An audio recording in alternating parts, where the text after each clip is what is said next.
साईं बाबा को आज के टाइम में चांद मियाँ के नाम से उनको जोड़ा जाता है। ये कहा जाता है कि वो नॉन वेज भी खाते थे। एक सवाल है, क्वेश्चन है, इस पे उठाया जाता है, वेज या नॉन वेज खाते थे।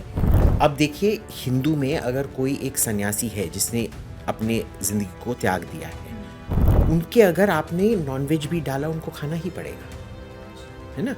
There is stories like Shankaracharya के बारे में भी ये है ना कि जब वो बंगाल गए थे, उनको नॉनवेज दिया गया और उन्होंने एक राजा का रूप, वो राजा मर गए थे और उन्होंने उनका रूप लिया। He had to eat non veg at that point of time. 15 साल का लड़के का मर्डर किया जाता है और 13 साल के बच्चे ने चाकू मार के हत्या कर दी। सरासर जिहादी हैं, साक्षात जिहादी हैं। इमरान मसूद नाम का एक जिहादी है, उसको होना चाहिए जेल में, पर वो बैठा है लोकसभा में, कांग्रेस स्पोक्स। हाँ, और देखिए उसने 2014 में बोला था कि मैं मोदी को पीस पीस करके मार डालूं। बट उसने आज भी एक स्टेटमेंट दिया ना 7 तारीख को कि भगत सिंह और हमास में एक सिमिलैरिटी ही वो सी। मेरे को तो उनमें और ओसामा बिन लादेन में कोई फ़र्क नहीं लगता है। मेरे को इमरान मसूद और अबू बकर अल बगदादी में कोई फ़र्क नहीं लगता है। आपने एक इंटरव्यू में कहा था कि Bihar is the mother for all of us. How can we justify this? इस चीज़ को मैं समझना चाहती हूँ। अरे सब हंस रहे हैं भाई, क्यों हंस रहे हैं? लोग क्यों हंस रहे हैं? मैं इतना सीरियसली बोल रहा हूँ। Hello and a very warm welcome to TOI Mantra. मैं हूँ आपके साथ भावना शर्मा और आज हमारा ये टॉपिक बहुत ही स्पेशल है क्योंकि बिहार इलेक्शंस सर पर हैं। इसके अलावा कई सारे ऐसे मुद्दे हैं जो चर्चा में हैं। इन सभी मुद्दों पर हम चर्चा करेंगे और साथ ही साथ में मेरे साथ अभिजीत अय्यर हैं, आर वेरी स्पेशल गेस्ट। सबसे पहले तो Abhijit, a very warm welcome. Thank you so much Bhavana. It's a pleasure to have you. Well, it's always a pleasure talking to you. या सो अभिजीत, बहुत क्रिस्प क्रिस्प टॉपिक्स हैं बिकॉज बिहार इलेक्शंस हैं and you always speak on very crispy. So पर मेरा पहला सवाल, क्योंकि आज हम बात कर रहे हैं साईं बाबा के धर्म के ऊपर, कई सारी बातें की जाती हैं, लेकिन बहुत स्ट्रेट फॉरवर्ड मेरा पहला क्वेश्चन ये है कि क्या धर्म ह्यूमैनिटी में डिवीजन क्रिएट करता है, बांट देता है इंसानियत को? एक किस्म से बांधता भी है और तोड़ता भी है। आप देखेंगे कि ऐसे कोई भी रिलीजन नहीं है जिसने लोगों को बांधा भी नहीं है। Hmm, I identify with you as a Hindu, but it divide me from somebody else. और इसमें भी कोई डिवीजन आ जाएगा कि हम क्या शाइवाइट हैं, वैष्णवाइट हैं, थिंग्स लाइक दैट। तो धर्म में हमेशा बांध भी आता है और डिवाइड भी आता है। ऐसे कोई रिलीजन नहीं है जिसमें ये आता नहीं है। पर एक जनरल एज अ रूल, पुराने ज़माने में क्या होता था, जब मोनोथीज़्म के पहले, जो एक भगवान है उसके कॉन्सेप्ट से पहले क्या होता था कि सब लोग एक दूसरे के भगवान को अपना भगवान मान लेते थे। जैसे जब रोम था, रोम के भगवान होते थे जुपिटर, वीनस, ये सब। ओके। जब वो यूनान गए, उन्होंने बोला, यूनान को पे कब्जा किया, तो उन्होंने बोला हाँ देखो, ये जो ज़्यूस है ना आपके, हम भी बोलते हैं ज़्यूस इंद्र देव है, ठीक है? तो ज़्यूस हमारे जुपिटर हैं, हिंदुस्तान के इंद्रदेव हमारे जुपिटर हैं, वीनस हैं आपकी एफ्रोडाइटी, ठीक है? जब वो फिर मिस्र पे उन्होंने कब्जा किया, फिर उन्होंने बोला कि भाई देखो, हाँ ये जो रा है, उनके जो सूर्यदेव हैं, वो हमारे जुपिटर हैं, और आपकी जो आइसिस है वो हमारी वीनस है। तो ऐसे करके सब, हाँ सब कुछ आप इधर भी देखेंगे। शायद एक ज़माने में हर एक जो हम भगवान, हर भगवान का नाम अलग होता है। शायद वो अलग-अलग भगवान थे जिनको सब, या तो उनको दुर्गा का दर्जा दिया गया, या लक्ष्मी का दर्जा दिया गया, या विष्णु को दर्जा दिया गया, या बोलते हैं सब अवतार हैं और फिर ये सहस्र नाम करके सबका नाम लेंगे और सब एक ही हैं। सो वो एक कॉन्सेप्ट था। बट जब से मोनोथीज़्म आया, और मोनोथीज़्म सबसे पहले मिस्र में आया था, एक पागल राजा था जिसका नाम था अकनाटन। जब से वो आया, उसका एक बहुत ये है, जो तुम्हारा है वो मेरा नहीं है, और जो मेरा है वो तुम्हारा नहीं है। हम दोनों एक नहीं है। मेरा ही भगवान भगवान है, आपका भगवान शैतान है। ओके। ठीक है? Now in the case of Sai Baba, इस पे मैटर ही नहीं करता है, क्योंकि साईं बाबा, उनके भक्त किस धर्म से आते हैं, ओवरवेलमिंगली हिंदू धर्म से आते हैं। लेकिन अभिजीत, साईं बाबा को आज के टाइम में चांद मियाँ के नाम से उनको जोड़ा जाता है। ये कहा जाता है कि वो नॉन-वेज भी खाते थे। एक सवाल है, क्वेश्चन है, इस पे उठाया जाता है, वेज या नॉन-वेज खाते थे। वो हिंदू और मुस्लिमों के बीच में उस दरार को, या जो भी एक लाइन है, उसको ख़त्म करना चाहते थे। कितने वैलिड हैं ये सवाल, और कितना सही है इन सवालों का होना जिस समय पर, क्योंकि वो एक हेल्प ही कर रहे थे ना लोगों की, कम्युनिटी की। तो कितना सवाल है, कितना सही है इन सवालों को आज की डेट में उठाना? देखिए, एक होता है कि एकेडमिक सवाल आपको हमेशा पूछना चाहिए, ठीक है? हम्म। और दूसरा है लोगों का विश्वास। देखिए, लोगों का विश्वास, इससे तो कुछ होने वाला नहीं है। जो विश्वास करते हैं साईं बाबा पे, वो तो विश्वास करते ही रहेंगे। हम्म। अब देखिए, हिंदू में अगर कोई एक सन्यासी है जिसने अपने ज़िंदगी को त्याग दिया है, हम्म। उनके अगर आपने नॉन-वेज भी डाला, उनको खाना ही पड़ेगा, अच्छा। है ना? There is stories like Shankaracharya के बारे में भी हम्म। ये है ना कि जब वो बंगाल गए थे, हम्म। उनको नॉन-वेज दिया गया और उन्होंने एक राजा का रूप, वो राजा मर गए थे, उन्होंने उनका रूप लिया। He had to eat nonveg at that point of time, hmm. ठीक है? तो ये जब आप संन्यास लेते हो, ये सब वेज, नॉन-वेज ये आपके लिए माया बन जाता है। आप ये सब देखते नहीं हो, ठीक है? तो ये अलग-सी बात है। ये वेज, नॉन-वेज का बहुत आजकल चलता है, उन दिनों में इतना ये नहीं चलता था, ठीक है? तो वो अलग बात है। जहाँ हुआ चाँद मियाँ, वो जो भी हैं, अगर लोगों का विश्वास है, what does it matter? But my issue is, इसमें आप एकेडमिक सवाल नहीं पूछ रहे हो। आप ना ये चाबी देने के लिए ये कर रहे हो। वो मंत्रा की तरह वो ज़हर का ये खोलना, वो आप कर रहे हो। इसमें कुछ एकेडमिक नहीं है। ये एकेडमिक इंक्वायरी नहीं है। जैसे क्या जीसस नाम का कोई बंदा था, इस पे काफ़ी सारा एकेडमिक रिसर्च होता है, ठीक है? पर जो मानते हैं कि वो थे और उनको क्रूज़ पे चढ़ाया गया और वो 2 दिन बाद मृत्यु से लौट गए, उनके लिए आप अगर हिस्टोरिकली साबित भी कर दो कि वो ऐसा कोई इंसान नहीं था, वो आपको मानने के लिए तैयार नहीं होगा। तो जो विश्वास की बात होती है, वो अलग होती है, जो एकेडमिक इंक्वायरी होती है, वो अलग होती है। लेकिन जहाँ पे हिंदू कम्युनिटी की बात की जाए, कई बार ऐसा बाहर से भी देखा जाता है कि जो हिंदू गॉड्स एंड गॉडेसेस हैं, उनको एक तरीके से डिसरिस्पेक्ट किया जाता है। समवेयर एलिगेशन से अलग-अलग तरह की बातें उन पे की जाती हैं। सिमिलरली कि ये कितना सही है इस हद तक करना? देखिए, मैं तो फ्री स्पीच एब्सोल्यूटिस्ट हूँ। आपको मेरे देवी-देवताओं पे ये करना है तो कीजिए। हुँ। मैं तो इसके लिए बहुत शुक्रगुज़ार हूँ कि हम वैसा कौम नहीं है जो हर चीज़ पे ये चाकू निकाल के सर तन से जुदा करता है। वो हुँ। हमारे इधर नहीं है। हुँ। पर जो ये करते हैं, जो बोलते हैं कि आप बहुत इंटॉलरेंट हो, ये हो, वो हो, हुँ। वही लोग हमारे देवी-देवताओं को गाली देते हैं। और फिर जो सर तन से जुदा बोलते हैं बहुत पीसफुल हैं, बहुत टॉलरेंट हैं, बहुत अच्छे हैं। तो फिर कुछ बोल के दिखाओ। नूपुर शर्मा के साथ क्या हुआ था? हुँ। और उन्होंने कुछ बोला भी नहीं था। उन्होंने बस उन्हीं की किताब सही बुखारी से निकाला था। हुँ। और एक जिहादी है बैंगलोर में बैठा जो फैक्ट चेकर नाम से जाना जाता है, हुँ। वो उसने फैक्ट चेक नहीं किया। ओ ये हेट स्पीच है भाई। तुम्हारी किताब से क्या तुम ये बोल रहे हो कि सुन्ना में जो लिखा है, जो सही बुखारी में लिखा है, वो हेट स्पीच है? हुँ। तो देखिए, ये लोग ऐसे जैसे पलटना चाहते हैं ना, ये लोग नालायक लोग हैं, वेस्ट लोग हैं। इनसे बेहतर तो जाके आप अपना घर न्यूक्लियर रिएक्टर के अंदर बना लो, आपको कम रेडिएशन पॉइज़निंग होगा। आपने कहा कि बात-बात पर चाकू निकाल लेते हैं। 6 महीने पहले एक इंसिडेंट होता है जहाँ 17 साल का हिंदू लड़का, उस पर अटैक होता है, and the attackers were Muslim. Similarly 3 हफ्ते पहले एक और अटैक होता है जिसमें कि 15 साल का लड़के का मर्डर किया जाता है और 13 साल के बच्चे ने चाकू मार के हत्या कर दी।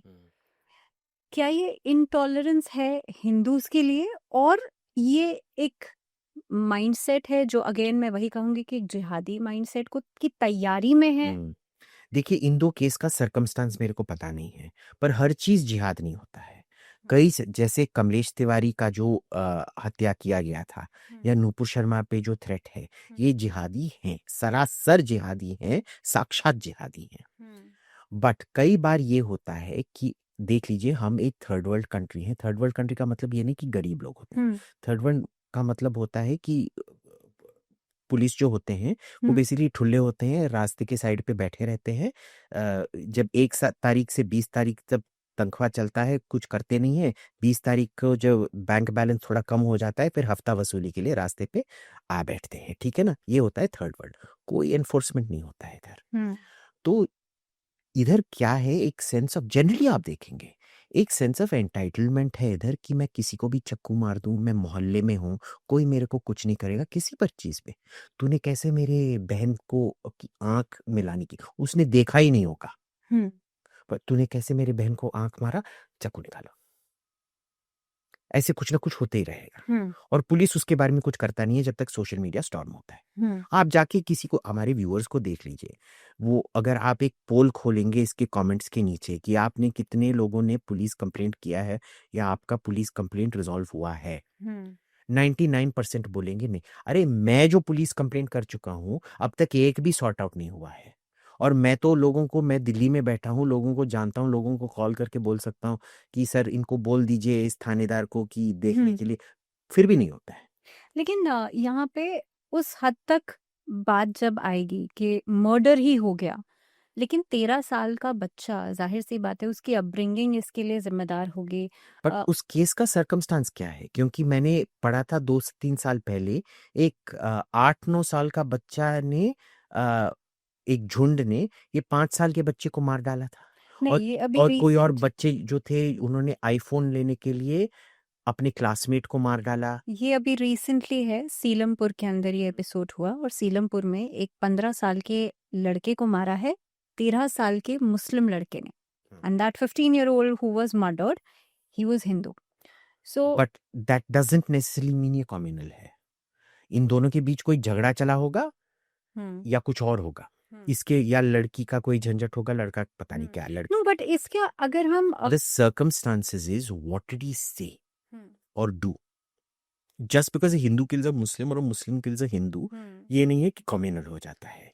बट क्या इसका रीजन ये नहीं है कि बचपन से वो हेट्रेड जो है वो डाला जाता है आपके नहीं, अंदर? बचपन से आपका कोई लगाम नहीं है अपने आप पे। हम्म किसी भी चीज के लिए आप चक्कू उठा के इस पे आ जाते हो, और वो डर नहीं रहता है आपको। हम्म डर नहीं रहता है क्योंकि आपको पता है कि आप थोड़ा दंगा फसाद करोगे, पुलिस केस वाटर डाउन करेगा, आप लॉयर को खरीदोगे, आप लॉयर जज साहब को धमकी दोगे, थोड़े जाके बस गाड़ियां जला दोगे, तो कुछ नहीं होगा तुम्हारा, हम्म है ना। अभी आपने देखा है आज ही ये इमरान मसूद नाम का एक जिहादी है, उसको होना चाहिए जेल में, पर वो बैठा है लोकसभा में। कांग्रेस उस, हाँ, स्पोक्स। और देखिए उसने 2014 में बोला था कि मैं मोदी को पीस पीस करके मार डालूंगा। अब देखिए फ्री स्पीच के तहत भी अगर आप अमेरिकन रूल देखेंगे, उसका नाम है ब्रांडनबर्ग प्रिंसिपल, उसमें क्या होता है कि बस भाई उनको मार डालो, इससे कुछ नहीं होता है। अगर आप बोलोगे भावना मैं तुमको सूली से मार डालूंगा, अगर मैं बोलूंगा भावना मैं तुमको मार डालूंगा, वो अमेरिकन लॉ के तहत इंसाइटमेंट नहीं है। अच्छा। पर अगर मैंने बोला भावना मैं तुमको रिवॉल्वर से मारूंगा या जिंदा जला डालूंगा, स्पेसिफिक पर्सन, एक शख्स या एक ग्रुप ऑफ शख्स के खिलाफ आपने साफ साफ बोला है कि कैसे मैं आपको मारूंगा, ये इंसाइटमेंट होता है। अमेरिकन फ्री रूल प्रिंसिपल के तहत भी इस बंदे को जेल में होना था, पर वो बैठा है लोकसभा। बट उसने आज भी एक स्टेटमेंट दिया ना 7 तारीख को कि भगत सिंह और हमास में एक सिमिलैरिटी ही वाज सीइंग। हाँ, देखिए ये तो उनका हक बनता है वैसे। मेरे को तो उनमें और ओसामा बिन लादेन में कोई फ़र्क नहीं लगता है। मेरे को इमरान मसूद और अबू बकर अल बगदादी में कोई फ़र्क नहीं लगता है। मैं तो मानता हूँ कि इमरान मसूद हरकतुल मुजाहिदीन लश्कर ए तोयबा का स्पोक्स पर्सन है लोकल। सो ठीक है, लगते तो हैं शक्ल से भी और बोली से भी लगते हैं, लेकिन सोच विचार से भी हैं भाई। ओ देखिए तो ही इज राइट हैंड। देखिए उनका है, उनको अगर सिमिलैरिटी लगता है हमास और भगत सिंह का, उनका बिल्कुल हक बनता है, जैसे मेरा हक बनता है कि वो शायद पता नहीं अबू बकर। लेकिन अभिजीत, फ्री स्पीच के नाम पर ऐसा नहीं आपको लगता कि it can be any individual, लेकिन फ्री स्पीच के नाम पर उसका गलत फायदा उठाया जाता है? बिल्कुल, पर देखिए, I mean Bhagat Singh was a name and देखिए इज अ नेम। ये देखिए आपको ये भी पता होना चाहिए कि इमरान मसूद कोई पढ़े लिखे नहीं है। ये कोई सड़क छाप गुंडा है जिसको अपने सड़क छाप होने के लिए ही इसको एक एमपी बनाया गया है।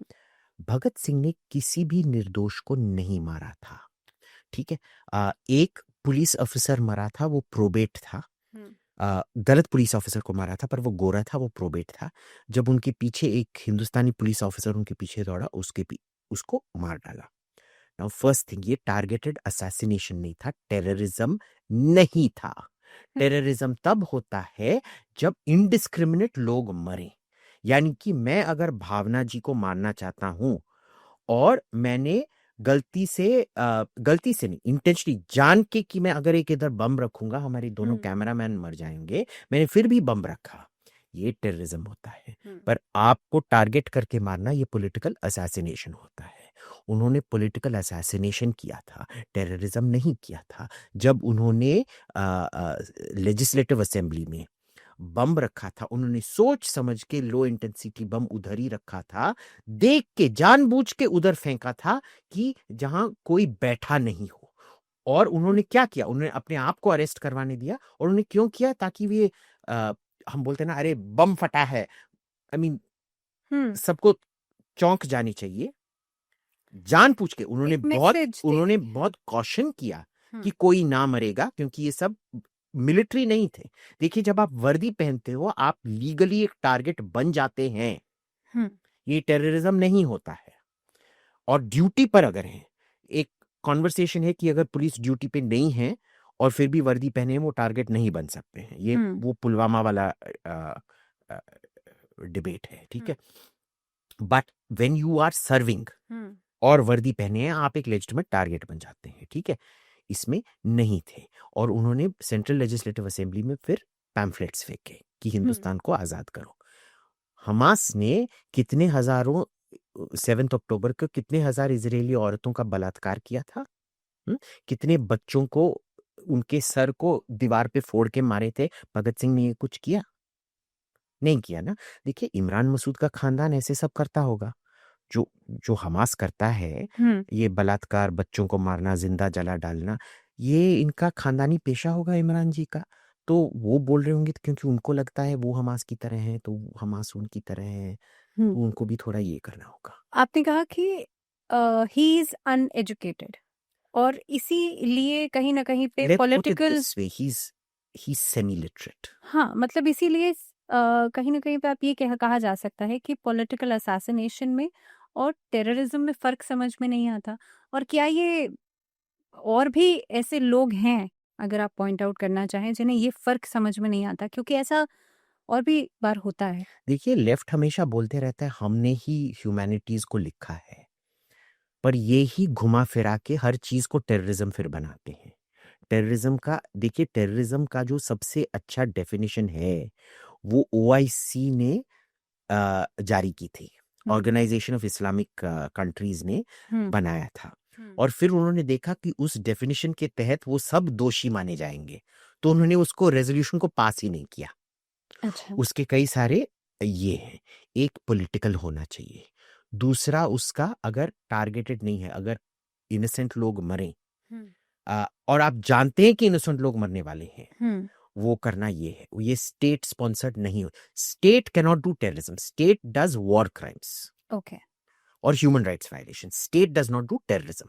टेररिज्म डेफिनेशनली एक नॉन स्टेट ही कर सकता है, ठीक है। स्टेट स्पॉन्सर्ड हो सकता है पर स्टेट टेररिज्म नहीं कर सकता है। पर ये हर चीज पे इस्तेमाल करें, जैसे बोलते रहते हैं ना फैशिस्ट फैशिस्ट, उनसे जाके पूछो भाई फैशिस्ट होता क्या है। जो वो डेफिनेशन वो हिटलर के लिए देंगे या मुसोलिनी के लिए देंगे, उसी डेफिनेशन से इनके जो माँ बाप हैं, स्टालिन और माओ सेतुंग, जोसेफ स्टालिन और माओ सेतुंग, वही सबसे बड़े अपराधी होंगे, ठीक है। तो लेफ्ट में बहुत सारे, पर देखिए वो लोग ना फालतू के विद्वान हैं। जैसे एक कोई है, पता नहीं वो क्या है, आदमी है या औरत है, पर कोई ये मुस्लिम जर्नल चलाता है इधर, खुद पीता है और बोलता है मुस्लिम है, खुलेआम दारू पीता है, बोलता है मुसलमान है। उसने जेएनयू से पीएचडी करके रखा है। आप उसको पढ़ेंगे कि बोलेंगे भाई इससे तो बेहतर मेरा कुत्ता है, मेरा कुत्ता तेरे से ज्यादा जानता है। ह्यूमैनिटीज, पर इसका कोई इलाज नहीं है, समझ रहे हो ना। इसमें क्या है कि इमरान मसूद क्या है, वो ये जेएनयू वाले पीएचडी टाइप फ्रॉड के किस्म का नहीं है, वो मामूली सा सड़क का गुंडा है। उसको ले आके गुंडागर्दी के लिए, देखो गुंडागर्दी के लिए भी रिवॉर्ड होता है ना। एक जमाने में आप अगर एक पत्रकार होके थोड़ा इधर ये सब करते ना, सेटिंग, मिनिस्टीरियल सेटिंग, ये सेटिंग वो सेटिंग, तो आपको पद्म विभूषण, भारत रत्न ये सब मिलते थे। आजकल वो देने के स्थिति में नहीं है कांग्रेस पार्टी, सो ऐसे लोगों को गुंडागर्दी पता नहीं किसके लिए, बच्चों का सर फोड़ा होगा, जिंदा जलाया डाला होगा, उसके लिए लोकसभा में डाल कर। सो जस्ट बिकॉज हम पॉलिटिकली थोड़ा सा शिफ्ट हो गए हैं, let's talk about Bihar elections. आपने एक इंटरव्यू में कहा था कि Bihar is the mother for all of us. How can we justify this? इस चीज को मैं समझना चाहती हूँ। ठीक है, आपका नेशनल एम्ब्लेम आज क्या है? अशोक। अशोक चक्र। अशोक चक्र। आपका नेशनल स्टैंडर्ड क्या है? अशोक के क्या, the lions of Ashoka. 4 lions, yes. आपका नेशनल मोटो क्या है? सत्यमेव जयते। ये सब बिहार से आए हैं। मौर्य एम्पायर बिहार से आया है, जहां मुंडका उपनिषद देसी, ये मुंडका उपनिषद बिहार के कहीं इलाके में लिखा गया था।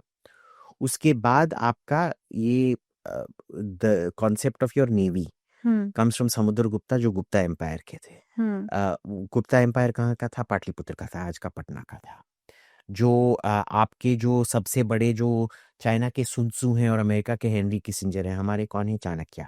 वो तक्षशिला से आए थे, पर उन्होंने अपनी पूरी जिंदगी पटना में बिताया था। ठीक है।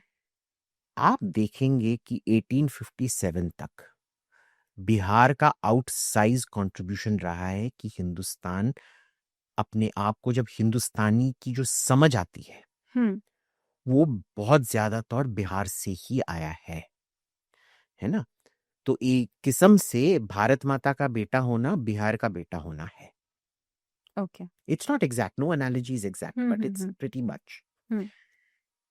और उसी के लिए उन्होंने बहुत बड़ा जुल्म भी हुआ है उनपे, क्योंकि 1857 में आप देखोगे सेंटर ऑफ द रिवोल्ट, जो पहला युद्ध था आजादी की, उसमें क्या हुआ था? क्योंकि बिहारी इतने देशभक्त थे, उन्हीं पे सबसे ज्यादा जुल्म किया गया। और जो हिंदुस्तान का जो सबसे अमीर इलाका था, उसको 20 साल के अंदर अंदर सबसे गरीब किया गया। कलेक्टिव पनिशमेंट हुआ था उधर। तो आजकल सब मजाक उड़ाते हैं बिहारी का, अरे भाई तू कितना जंगली है, बिहारी ये होगा।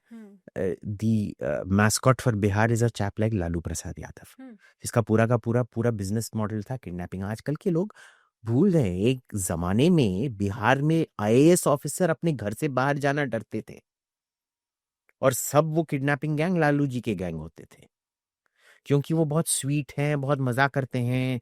वो आपने देखा है ना पार्लियामेंट में, I will grow fruit tree, fruit give many fruit, I eat fruit. He is very endearing, but endearing का मतलब ये नहीं है यू आर नॉट डेंजरस।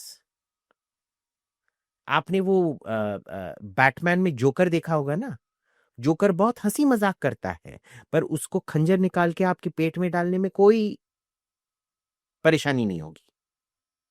ठीक है। So is it very important to understand this कि आपने जिस तरीके से समझाया that Bihar is the motherland, right? देखिए, मैं समझता था कि बिहार खुद अपना हिस्ट्री भूल गया है। वो क्योंकि ये लालू प्रसाद यादव जैसे लोग उधर बैठे हैं, वो अपना जो राइटफुल प्लेस है इंडिया में, वो निभा नहीं पा रहा है, प्राप्त भी नहीं कर पा रहा है। देखिए, उसके लिए आपको you need a lot of change. It's up to them, they have to decide. No but इस समय पर क्योंकि बिहार इलेक्शंस हैं हमारे सामने, इसीलिए ज़रूरी नहीं है ये चीज़ समझना कि बिकॉज हम मदर की बात कर रहे हैं, वो किसकी तरफ जाएंगे या किसके हाथ में जाने वाले हैं। क्योंकि बिहार इलेक्शंस में आपका क्या मानना है इस समय पर? देखिए, मेरे प्रिडिक्शंस ना हमेशा 100% गलत निकलते हैं। ओके। तो आप क्योंकि ये प्रेडिक्शन 100 कीजिए, हम गलत वाला उठा लें। हाँ, तो देखिए मेरा इलेक्शन प्रिडिक्शन बिहार का है कि जो आरजेडी कांग्रेस का महागठबंधन है ये 1500 सीट जीतेगा। अच्छा। हाँ, 250 का असेंबली है, पर आप मानेंगे नहीं भावना जी, जब इलेक्शन रिजल्ट आएगा, अरे कैसे 250, कैसे 243 का असेंबली है, उसमें कैसे 1500 सीट, पर 1500 सीट ये महागठबंधन जीतेगा। और उसके अगले दिन ही बीजेपी का जो सेंट्रल सरकार है वो गिर जाएगा, राहुल गांधी जी प्रधानमंत्री बन जाएंगे और प्रियंका गांधी जी राष्ट्रपति बन जाएंगी। ओके। हाँ, सच में बोल रहा हूँ, कैमरामैन भी हंस रहे, मैं सच बोलता हूँ। सत्यम वद धर्मम चरा। अरे सब हंस रहे भाई, क्यों हंस रहे? लोग क्यों हंस रहे? मैं इतना सीरियसली बोल रहा हूँ, आप भी हंस रहे, आप भी हंस रहे, आप भी हंस रही। मैं बहुत अपमानित हुआ, मैं इस पॉडकास्ट करके चली जाऊंगा। No no, seriously not. So basically यहाँ पे क्योंकि देखिए हम अगर ये नहीं हुआ तो हमारे टाइम्स पॉडकास्ट पूरा इधर नोएडा मोहल्ले का फ्री ताज में लंच खिलाएगा। डन। तो आपने इतना बड़ा प्रेडिक्शन किया, लेकिन महागठबंधन के ऊपर कहीं ना कहीं पे कोई आंच, आपने कहा कि टूट जाएगा, महागठबंधन टूट जाएगा। This is what you said. देखिए ये महागठबंधन पे आप अभी देख लीजिए, बोथ कांग्रेस एंड आरजेडी, उन्होंने कंपीटिंग कैंडिडेट्स लगा के रखे हैं 11 से 15 कोई कंस्टिट्यूएंसी में। भाई ये क्या महागठबंधन है? कौन सा, कहाँ का महागठबंधन है? और आप देखेंगे बिहार में थर्ड सबसे स्ट्रांग पार्टी है वो कम्युनिस्ट पार्टी होता है। आप कैसे इसका मैसेजिंग करेंगे? मेरे को नहीं लगता ये स्टेबल अलायंस है। शायद हो सकता है जब लालू प्रसाद यादव थे, आपको याद है जब वो 2000 नहीं 1996 या 7 में जब वाजपेयी जी की सरकार गिरी, तो सोनिया गांधी ने बहुत फेमसली जाके टीवी पे बोला था हमारे पास 272 है। यस। तो 272 जो था वो उन्होंने मुलायम जी को काउंट कर लिया बिना मुलायम जी को कंसल्ट किए। तो मुलायम जी उस पर बहुत गुस्सा हो गए थे। देखिए लालू जी का वो ये नहीं है, वो हमेशा सोनिया जी से बहुत अच्छा ताल्लुकात मेंटेन करती हैं और राहुल से भी। तो maybe it will not be a problem, but I expect there to be problems. Prashant Kishor already उस चक्रव्यूह से कहीं ना कहीं पे बाहर हैं। हाल फिलहाल में ही सेड ऑलरेडी कि मैं बाहर रहकर ज़्यादा अच्छे से प्लानिंग कर सकता हूँ, प्लॉटिंग कर सकता हूँ चीज़ों की। How do you see him in the Bihar elections? उनके बहुत सारे अचीवमेंट्स हैं। I mean we have to be He's a political strategist. हाँ, but is he capable of turning a tide? कई सारे उनका इलेक्शंस ऐसे हुए जो उनके इच्छाओं के मुताबिक नहीं गए हैं। मेरा कोई भी इलेक्शन स्ट्रैटेजिस्ट हर चीज नहीं जीत सकता है। तो ये ना पोस्ट फैक्टो ही पता चलेगा कि उनका स्ट्रैटेजी कितना अच्छा था या नहीं था। So thank you very much, Abhijit, and it was a pleasure talking to you. The pleasure was entirely mine. Thank you so much. Thank you.